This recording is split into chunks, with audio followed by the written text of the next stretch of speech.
Hi everyone. On today's program, we have a great guest, Royal Navy Commodore Steve Jermy, who commanded 4 warships in the 5th Destroyer Squadron and Britain's Fleet Air Arm.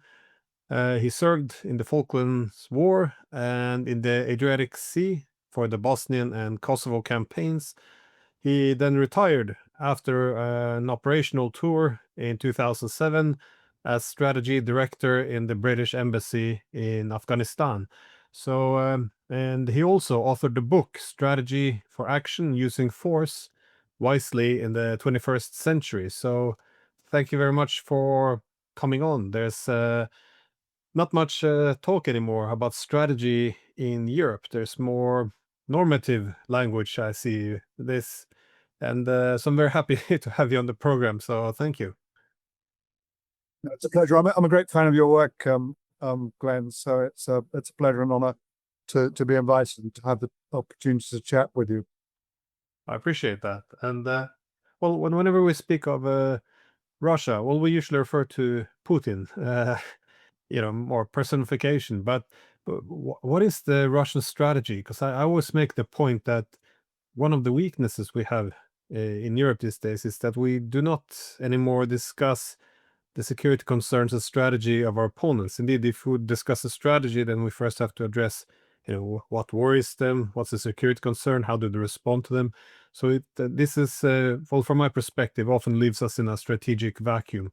If everything has to be explained as appearing in a vacuum, then everything is, territorial ambitions, restore the Soviet Union, some Hitler impulses, just imperialist DNA. There's not anymore an explanation. But in the Russian approach in this war, the war on day one is very different from the war today. I was wondering, you have an interesting take though on how you assess Russia's military strategy or the evolution of it.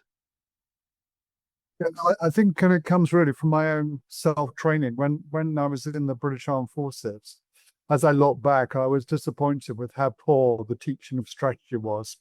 And if it was poor in the military, then it was even poorer anywhere else in diplomacy or anything like that, Clint. So that's why I wrote the book. I published it in 2011. It's out of print now.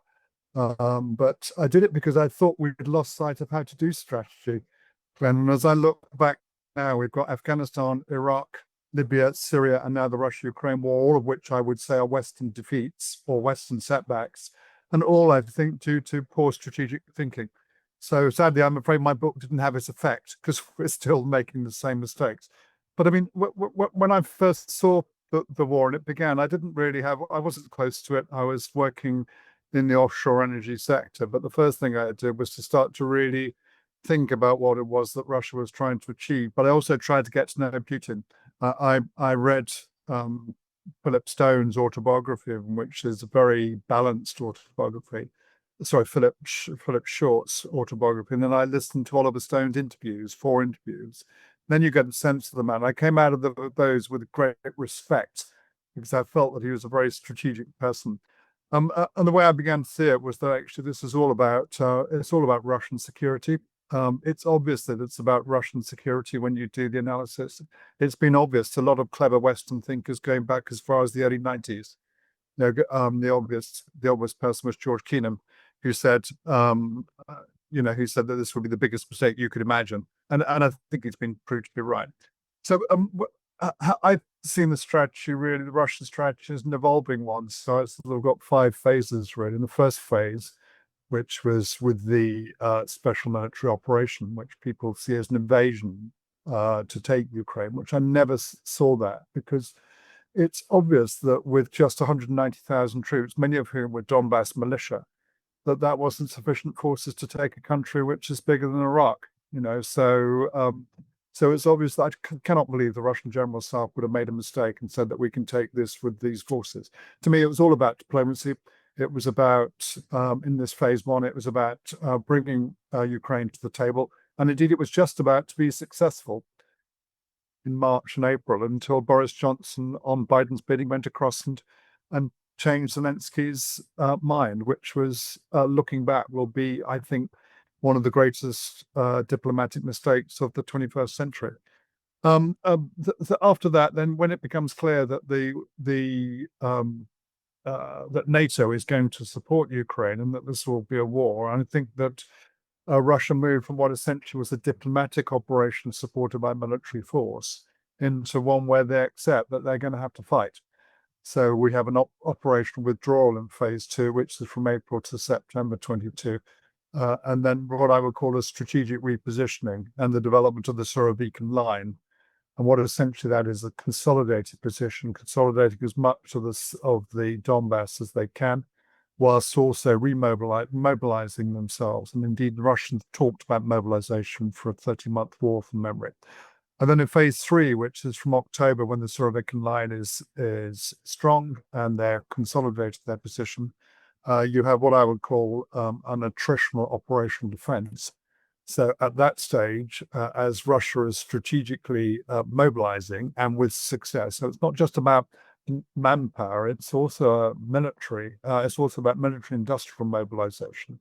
As that's occurring, then what the Ukrainians do, thanks to pushing, no doubt, by the British and the Americans, is to run up against the Surovikin line, and with disastrous consequences for not one but two armies. I suspect that's not what the Russians expected, but because one of the Russians' military objectives was demilitarization, it sort of helped them out, because the Ukrainians were actually wasting armies against a fairly impregnable line without air superiority or any of the things that you would normally want.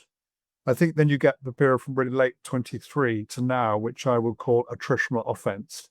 And at this stage, the Russians, with a solidly mobilized situation, are now starting to move forward. And it's an attritional offense. And its objectives are to keep going with attrition of the Ukrainian armed forces, but also to begin to secure its territorial objectives. I suspect they're fairly limited at that stage, probably just the Donbass, although they start to expand in July with the 4 eastern oblasts. And I think that takes us to where we are now, really. And what we're seeing is that the consequence of that attritional offense is the collapse of the Ukrainian army. And so I suspect we're now moving into a phase 5, which will be exploitation.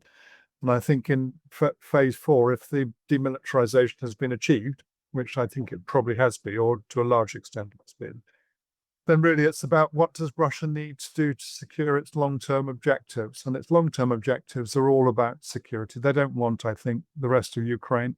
What I think they'll want is something which achieves their security objectives. I think there's a minimalist and a maximalist. I think the minimalist was set out in June 25 when the Russians put forward their 12 proposals for a discussion. And I expect the maximalist is to cover the whole of Novorossiya then, because I think if they cover the whole of Novorossiya, then essentially they've achieved what I think is one of Putin's key objectives, which is security of the Russian-speaking peoples.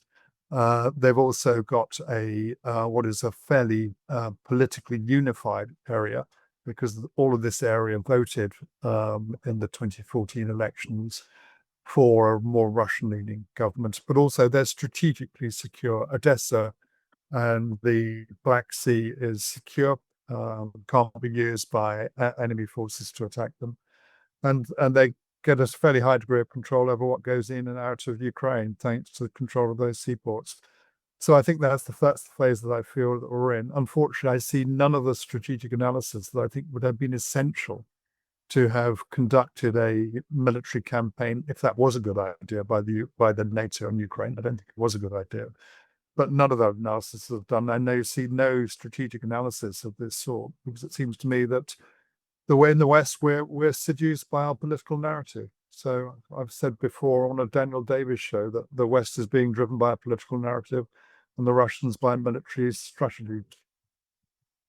Yes, I spoke to the former CI director for Russia analysis, and he kind of reached the same conclusion, though, that the West had trapped itself in its own rhetoric, because, well, I very much agree with it, that we very much committed ourselves early on to the rhetoric of an unprovoked and full-scale invasion with the objective to take over all of Ukraine. And this is kind of narrative we needed to create consensus and mobilize public support for go full in and confront Russia. But I think the way we trapped ourselves is, well, you mentioned that the Ukrainians, that the Russians, they switched, well, from between phase 1 and 2 and 3.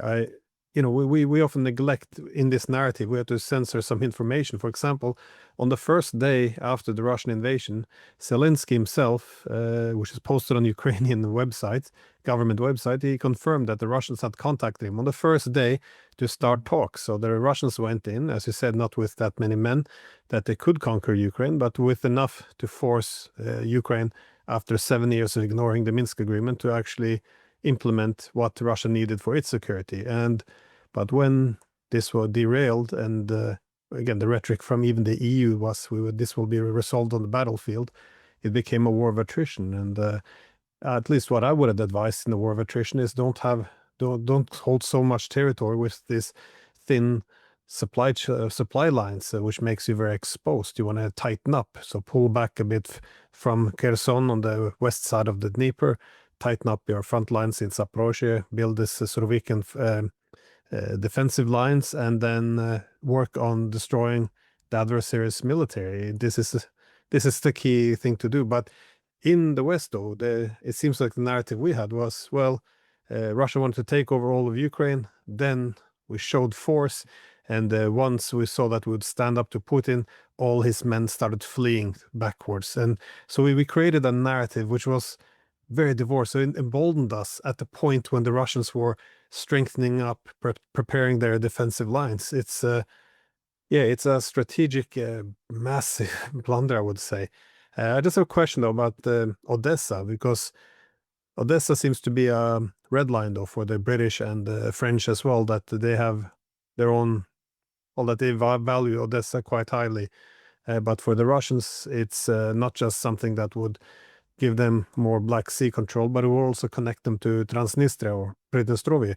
And this is a problem now that NATO has seems to increase its ambitions in Moldova. It would be additional incentive. Do you see any possible clashes over Odessa, or how far would we go, that is Europeans, to hold on to Odessa at least? That's a really good question. I mean, I agree with you. I mean, I think the natural place I think Odessa and indeed all of that area is a natural place for the Russians to want. In their situation, I would want it. I might give ground if I felt that actually I was approaching a good diplomatic solution, but there is no sign of a good diplomatic solution. There's a lot of conversation, but which is internal conversation between the Americans, the Europeans and the Ukrainians, but there's no formal or discussion with the Russians. So that's pretty irrelevant, frankly, to what the Russians want. So I think you're right. I think that I in Russia's situation, my maximalist security objective would be achieved by holding the Odessa and the whole of that region. I think it's a very good question whether the British and the French, who do seem to be engaged with forces in Odessa, would fight to defend it. I think it would be a huge mistake to do it, because I think those forces would be decimated. They'd be doing it without air superiority, and they'd be doing it in the face of a battle-hardened army, which the Russian is, and probably the best battle-hardened army in the world at the moment. I'd say the second best is possibly Ukrainian, and the Ukrainians have been defeated by the Russians, or in the process of being defeated. So I think the fundamental question for the British and the French is whether they're prepared to take very high levels of casualties, which they haven't, I don't think, prepared their populations for, to defend something which is, I think, peripheral to each of those countries' security interests. The fact is that even if the Russians were advancing across Europe, I can see no evidence of that, none whatsoever. And indeed, everything the Russians say suggests the opposite. I mean, what's curious is that you have to ask the question, why would the Russians want to invade Europe? What's there for the Russians that the Russians need? They're an autarkic country with very good trading relationships with just about everywhere else in the world. So there's no reason, I think, for them to invade. And even if they were, then theoretically, then the last place they get to is France and Britain. So it's not as if we would be on the front line in these countries. But I think the political question, and one that I suspect the politicians will walk back from, is that as soon as the prospect of large numbers, and we're talking thousands of French and British casualties killed in action or in prospect, I suspect that the British and the French will demur and accept the inevitability of a much stronger Russian army, which they, with very small forces proportionally, have little capability to make much difference against. Yeah, I always ask people to flesh out their argument when they say after Ukraine, the Russians will take Poland. So, taking this massive territory with 40 million people who do not want to be under, not a single one of them would want Russia to be there. It just seems like a massive disaster. You wouldn't have support from the Russian public because no one would be able to sell the idea of occupying Poland. And Russia's international partners and allies, be it China, India, they would all, I guess, turn his back to a greater extent. And all for what? I'm not sure what they would do there. None of it really makes any sense, but it looks nice in a slogan, but it doesn't really make much sense once you, again, flesh out the argument. But my concern, though, is in terms of sending troops, that my fear is the illusion of escalation control, that somehow we can open up a direct fight and then still control where it goes. I mean, if the Europeans start losing, what do we do? The situation would change. Or in a more unlikely situation, the Russians start losing, how will the Russians respond? I mean, I don't think we thought this one through. It's just the idea of now we have to stand up to Putin. This is kind of where the logic ends. But how do you see the Ukrainian position, though? Did they ever have a chance, you think, to defeat Russia if you look at analyze the various variables? I never thought they did. And I think it's as simple. I think I mentioned to you, or we discussed on emails, I wrote an article about 3 months ago about the balance of power. And in that, I was looking at what are the fundamentals of the military balance of power. And the fundamentals are two things, really. The first is industrial capacity at the strategic level, and the second is the energy resources to fire up that industrial capacity.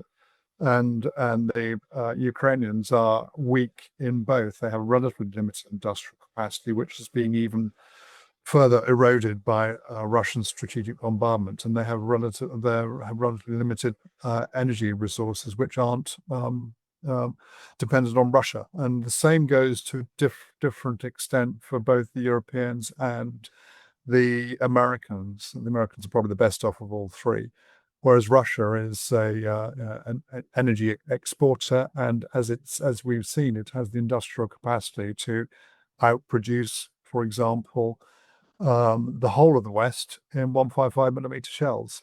So in one go, they've demonstrated that they have a strong situation. So I never thought the Ukrainians could win.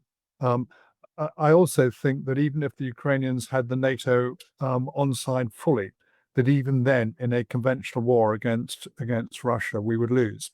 And the reason that I've said that is that we do not have the capabilities that we had at the end of the Cold War. Take, for example, the service that I was involved in the Royal Navy. Our frigate and destroyer force is a third of the size that it was at the end of the Cold War, and our anti-submarine force is around about a third of the size.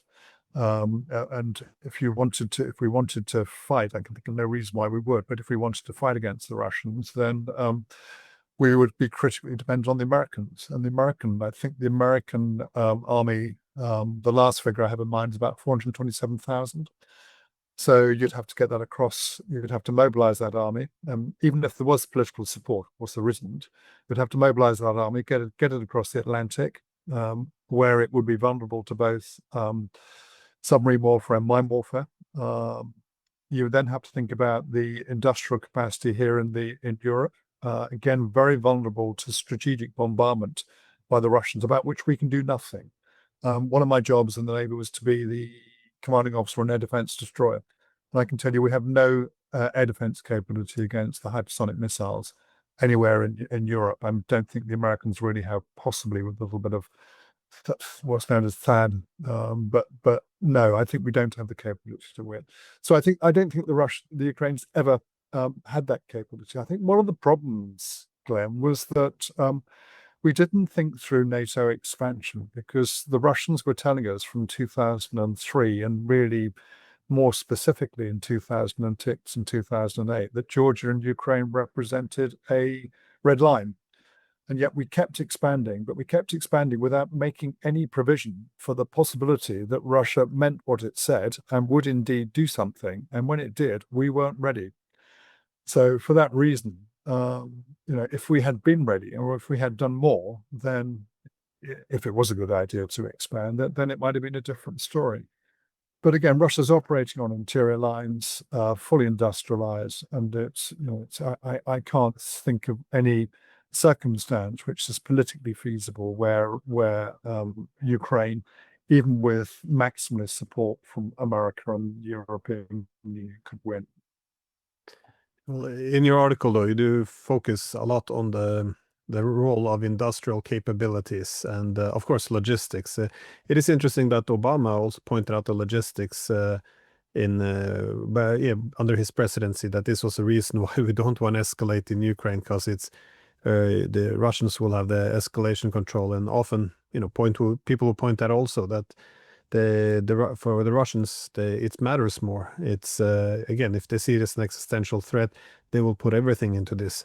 It was kind of obvious to many that the U.S. would turn at some point. Indeed, I had on my program the former head of the German armed forces, General Harald Kuyat, and he was making the same point. For the Russians, this is they will put all of it into this because it's existential. However, we predicted more than 2 years ago that the Americans would. Once the war was lost, that they would start to pull away. Actually, January of 2023, so it's almost 3 years now. So, he called it, but it didn't really make any dent in the media narrative. However, though, you mentioned the difficulty in protecting ourselves against the Russian weapons, the Oreshnik, I think you mentioned as well, how they can hit strategic ports of NATO countries. So the whole warfare could come to a very sudden stop. But would there be any? Did you see the likelihood now, though, of a direct war between NATO and Russia? And how do you have any projection how that would actually play out?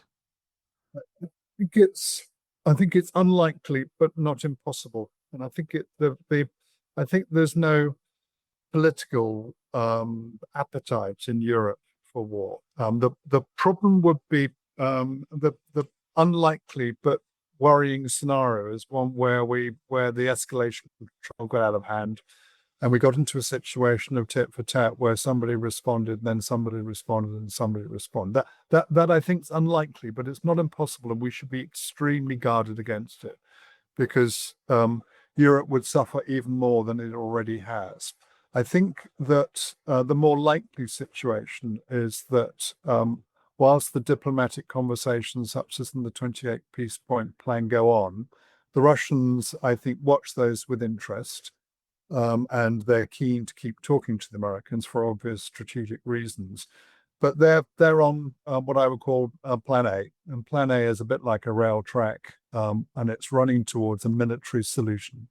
And the military solution is one which I think I've mentioned just a little bit earlier, which is either a minimalist solution, which is the July 25 12 Peace Point plan of the 4 oblasts and Crimea, or a maximalist solution to actually recover the whole of Novorossiya. I think as that continues, then I suspect that what will happen is that it will become increasingly clear to Europeans, as I think it already is to those in the American administration, that they can't win this war and that they're facing a strategic defeat. This will be really uncomfortable for them because of the political narrative that they built. And the way the political narrative runs is that if we appease Putin, then the rest of Europe falls. We know, though, that this isn't how the politicians truly feel, because if they did truly feel like that, they'd be mobilizing for war now. They'd be mobilizing for a full war. We're nowhere near full mobilization. So we know that they don't feel like that. Their difficulty is coping with what will be an increasingly shallowness of the political narrative as the military victory of Russia gets closer and closer. I think they're just going to have to suck it up and accept that this was a major mistake. It's a major strategic mistake forecast as long back as 1996, as I say, by George Kennan. As that unfolds, it'll be interesting to see its impact. I suspect the political impact on two institutions, that's NATO and the EU, could be profound. What I'm also watching is the economic consequences of the sanctions war, which I described in an article for our Naval Review back in 2022 as boomerang sanctions. They're bound almost certainly to have more impact on, or more negative impact on Europe than they are on Russia, and so it's proving. I've often thought that Putin, who's a student of economic resource, and in particular Russian resources, would have forecast that and seen that the consequences for Europe of starting to cut off our hydrocarbon resources and replace them with expensive ones is bound to be profound economically, and so it's proving. So I think as the recessions start to unfold across Europe and people start to look inward, then I think Ukraine will be something that they'll accept if it means they don't have to spend more money and can actually get on trying to sort out their own economies. Yeah, now I hear from Moscow as well, though, and at least my impression that they, if a good diplomatic pathway opens up, that they would go for it. But they're more or less going with the assumption that it's not going anywhere. That is, Trump will make some overtures, then the Europeans will come in, and then he's gonna have to flip the other way. And well, essentially, where we are today. I like that you mentioned George Kennan, though, because back in '98 he gave that famous interview with Friedman in New York Times, and he made the point that he believed that this would start, that is, NATO expansion would start another Cold War, and he also predicted that after some time there would be a fierce response from Russia. And at that point, the people that advocated for expanding NATO would essentially justify expanding NATO based on Russia's reaction. So that, well, this is why we expanded NATO, because the Russians are just expansionist imperialists and they're aggressive. So good thing we expanded NATO. I mean, even Madeleine Albright at some point, she was a big enthusiast of expanding NATO, but even she recognized that, yes, of course, the Russians see this as a threatening action. However, if they ever turn on us, we'll have NATO. This was the logic. So James Baker called it a self-fulfilling prophecy. That is, we'll build NATO to deter future aggression from Russia, even though the future aggression will be caused by Russia's own security concerns. So it is it's become an alliance to deal with its own the own problems it created. But you mentioned NATO collapse, though. No, not collapse. You said you thought it was interesting how the EU and NATO might look like after this war. How do you think the European security architecture would be shaped after this war? I think a lot will depend on the judgments of individual countries.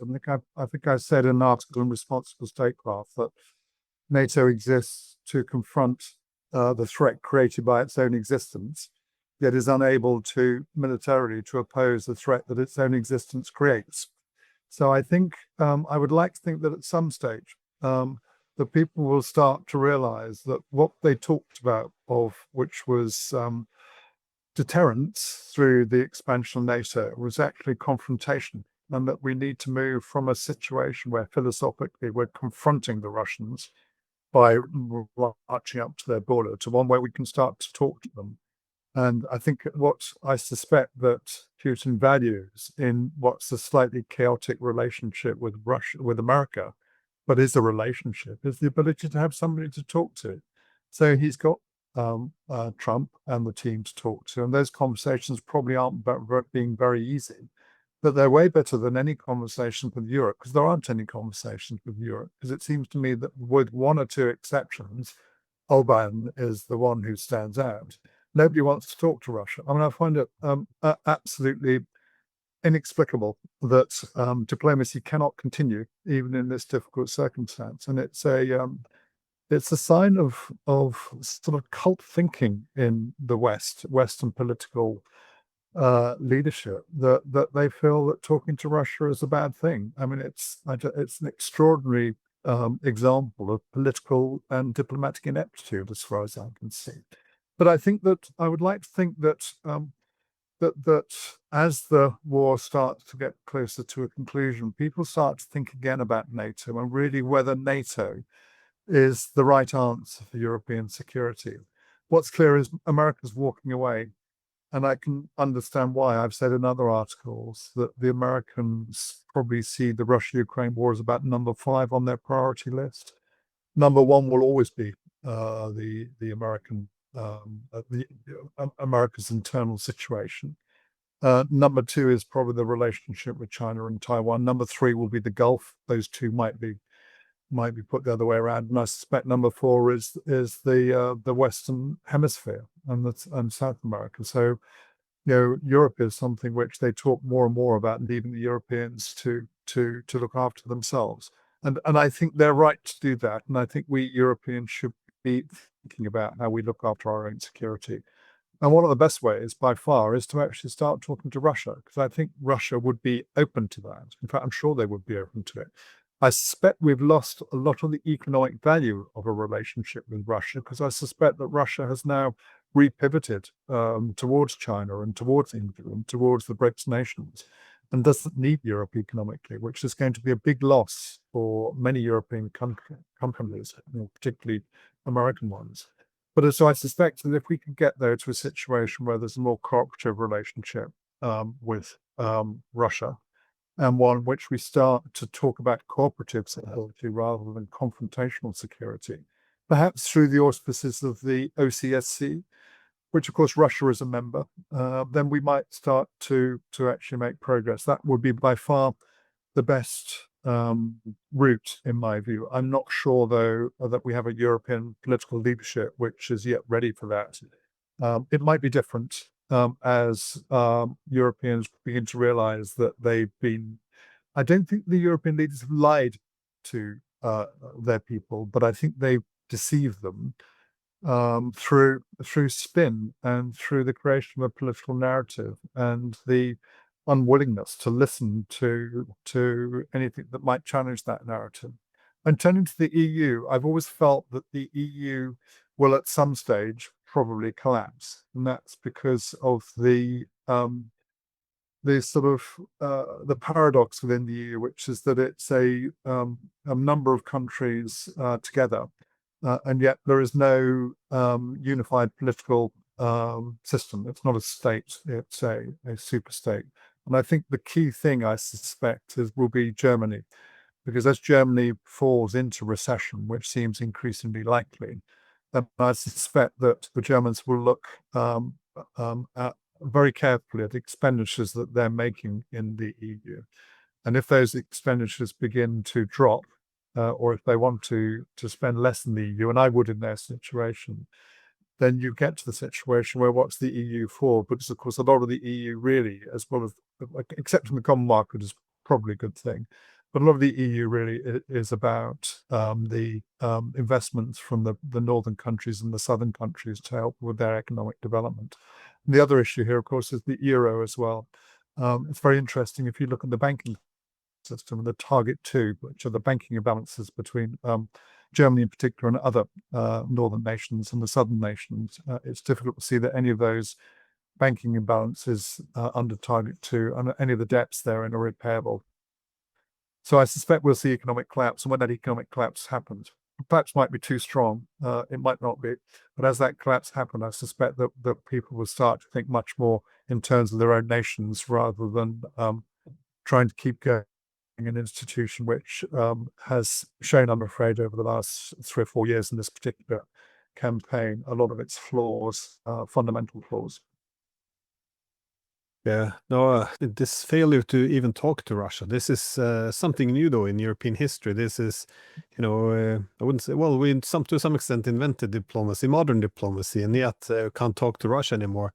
And especially in this war, as our political leaders just stood on the sideline and they, watched as hundreds of thousands of young men died in the trenches, and they still didn't want to talk to the other side. Even they could have mitigated some of the excesses of the violence. And not only this, but the boycott of diplomacy has been met with such a moral posturing that this was a sign of their virtue. It's quite extraordinary, and I can't make yeah, I have a hard time making sense of it.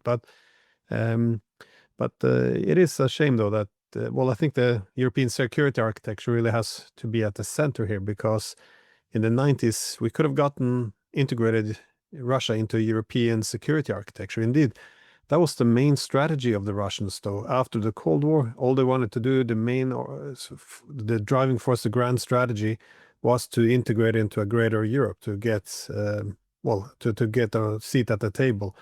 This is why I agree with you that the OSCE, that could be an organization. It was created for this purpose as an inclusive security architecture based on the whole Helsinki Accords and the Charter of Paris for a New Europe. But when the OSCE no longer had any potency as NATO expanded, both Zelensky and Putin suggested they could join NATO. In 2008, President Medvedev suggested, hey, we can have a new security architecture, pan-European. NATO can still exist under the umbrella of a pan-European one, also rejected. And then I think it was 2010, you had the proposal from Russia for EU-Russian Union, also rejected or given the cold shoulder. And this to continue the hope that perhaps gradual integration through economic cooperation could be the pathway.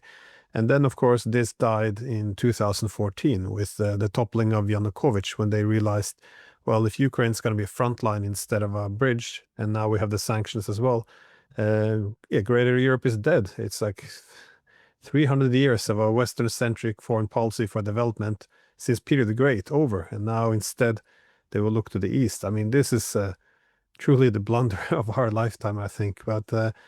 Um, but but do you think the OSCE could be revived then? Because NATO, I don't know, I guess the criticism of NATO after the Cold War, it already had the form, and we want to preserve that form, and then we would have to look for a new function. That is, NATO expansion or out of area missions, anything to find a function for the form. But should we go back to the drawing board to put the function first and then determine the form? That is what creates security? I mean, what should a European security architecture look like from your perspective? Sorry, that was a very drawn out, long question. So, Oh, that's a really good question. I think experience of NATO, and my brother, who was also a serving naval officer, had experience in NATO as well. I remember him talking about going to Regional Command South. I think it was in Naples, I can't remember. But saying how struck he was, how many brigadiers that were wandering around the place. The fact is, the NATO headquarters are top heavy. When I was serving in a NATO force, which is Standing NATO Force Mediterranean, we knew NATO as NATO stood for no ability to organize, and Standing NATO Force Mediterranean, SNFM, sort of for situation normal, FFF, mystery. So NATO is a collection of very different states with very different capabilities. We talk about it being the greatest military alliance since ever, which is obviously not true, because it was defeated by the Taliban in Afghanistan. So let's just be careful about suggesting or listening to our own political narrative on NATO. I personally, given the choice, I would close it down, and I would do a managed decline. And I would really transfer all my resource and thinking and some of the capabilities in NATO, the training capabilities and things like that, into a much more the OSCE or similar. I think I would go for the OSCE. It's not perfect. My goodness me, neither is NATO. I mean, I can remember as far back as 1996 being involved in Partnership for Peace.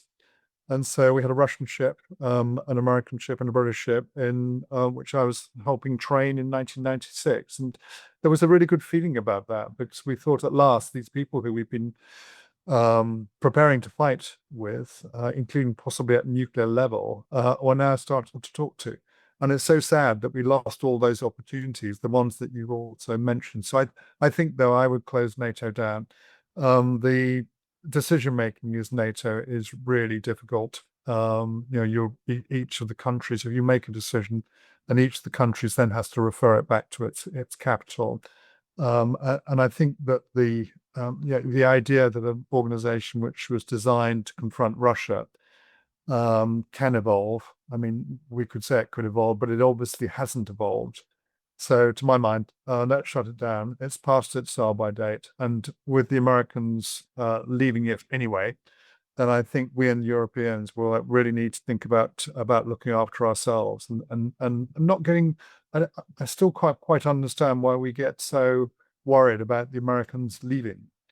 I mean, the Americans, of course, are a very powerful nation to have on board, but they haven't always been a nation that has acted in Europe's interests. And I don't think that their activities, I'm afraid to say with the British as well, in Ukraine between 2014 and 2021 were in the interests of the Europeans. Unfortunately, the Europeans went along with it because they felt they needed America on board. But I think actually being independent of America and starting to be more realistic. One of the problems is that when you've got NATO, when you've got America on board, you think you can do anything. And I think this is one of the risks that the Baltic states think. They think that because they've got the biggest bad guy on the planet on their side, that they can pretty much fess up to Russia and try to confront them. Major mistake is the Americans are a very strong maritime power and a very strong air power. But in land forces, they're relatively weak compared, for example, to Russia and China. So it's horses for courses, really. And we live on a European continent. So I would be thinking, trying to think independently and trying to think about security structures which are based around the idea of cooperation rather than confrontation. Yeah, no, I think well that applies to many European countries. At least here in Scandinavia, the logic is, well, NATO was good to us during the Cold War, but they don't seem to accept that the times has changed. It was a very nice delineation. You had two centers of power, capitalist, communist, and the interests were more aligned. But in the new multipolar world, I think the interest will diverge more and more. And so it looks as if, at least in this part of the world, the Scandinavians have reacted to the multipolarity by trying to cement America's position here. So essentially, open up for American bases, outsource more of foreign policy to the Americans, and increase our own stock value for them. And but this is the same time as their strategic interest shifts more away from ours. And the assumption is that if we're allies, our interest is going to be the same. But I think, yeah, it's quite obvious that it would shift. It's always been the problem with the Europe and America because they're such a strong presence in Europe, and of course they work as a pacifier. They've supplied security, after this World War II, very generous trade agreements. But because of this closeness, it's been this double-edged sword that either people are just overly pro-American to the extent they're willing to outsource their own foreign policy, or they're fiercely anti-American. But we don't have that middle ground, it seems, where we could just have a partnership based on where our interests overlap. It's either, outsourced as our security, love them or hate them. It's very strange. I think you're right. I think that there has been the conventional argument, of course, is the Americans pay a lot for defense and that they are the overwhelming supplier of defense into the NATO organization, and Europeans don't pay enough. And that's probably true. But I think there's a sort of intellectual laziness as well that's developed amongst Europeans, which is that they don't have to worry about things because the Americans are on their side. And I think that's meant that they've tended just to, you can use the word kowtow, and I don't think it's so much that as not thinking things through, from the point of view of America's interests and Britain's interests and Norway's interests and Germany's interests and Russia's interests. I think that we're also the movement from a multipolar world. I think it's going to feel more like a tripolar world, because I look at the way that China is developing it and the world's industrial superpower, and the way that Russia has proven itself in war and industrially, and is a major, when you look at energy exports, Russia is the second largest oil exporter, I think, and the second largest gas exporter. But in terms of the overall hydrocarbon exports, it's the largest exporter in the world. So you've got two very powerful nations who prove themselves as powerful. And I think America is talking a lot amongst the neocons about confronting both, but I think it's too late. I think the possibility to industrially confront China's over, at least for the next 20 years. So for a whole lot of reasons, I think that we're into a tripolar world. And it's about time that Europeans start to think about how we talk not only to Russia, but also to China. I'm not saying those conversations will be easy, but it's better to have those conversations and better to have dialogue and diplomacy than just to have a stone wall, a cold wall of our making, which the Russians don't want. So I think having another intellectual discussion and an academic discussion within European societies would be a good thing from the point of view of security, and really thinking security through security in all its aspects, because it's not just about military security, it's about economic security and energy security as well. So for all those reasons, we need a sort of second enlightenment, really, Glenn. And we need to think back to some of the things that Europeans did so well. If you think back to Westphalia and what we managed to do in Westphalia, we need a sort of second Westphalia somehow. Yeah, I talked to an American colleague who argued that from talks in Washington, the discussion they're having in terms of adjusting to the new multipolar world where America's strategic focus and resources will shift away from Europe, what should the relationship look like? And he said it tends to go between two different positions. One is that one has to set up essentially a geoeconomic bloc where the Europeans are, well, pledge full economic loyalty to the United States. So US technologies, energy, all of this, very vassal state, or alternatively do extract a bit more resources. That is, get the key industries to shift over the Atlantic and centralize power there more. But again, this is, as you say, we should have our own discussions in Europe. What is good for us? Where's our position in the world? How will Europe hold the unity in the post-American world or in the multipolar world? What will security mean? What should be our relationship with the Russians, the Chinese? Ideally, conversation that don't consist of emotional sloganeering, but there's a long way to go, it seems. Anyway, so do I have any final thoughts before we wrap up? Well, I think I'd just say that I think that you, no doubt, like me, we feel like voices in the wilderness. But I do sense when I see feedback on podcasts, yours and Danny Davis, I sense that there is an audience out there who are really interested in what we're saying. I suspect that 90% of the audience or 80% of the audience still goes along with the political narrative that's being thrown out there. But it's important, I think, that we keep talking, and it's important as well that we have voices from this side of the Atlantic as well as the other side of the Atlantic. So it's a long way of saying thank you, because I think your podcast, those of others, are really important in just providing people with independent thought. As soon as I hear somebody say, "Oh, so and so is a Putin propagandist," and they say that about me, I'm sure, I just think they've lost the argument, because actually they're not engaging the argument. They're actually, the only way is as we say in soccer, I was playing the man as opposed to the ball. Let's at least engage with the argument now and actually start to open up this discussion so we can start to have the intellectual conversations that are really needed. And so thank you, Glenn, for all the work you do. Well, coming from you, it's a great honor. So thank you very much.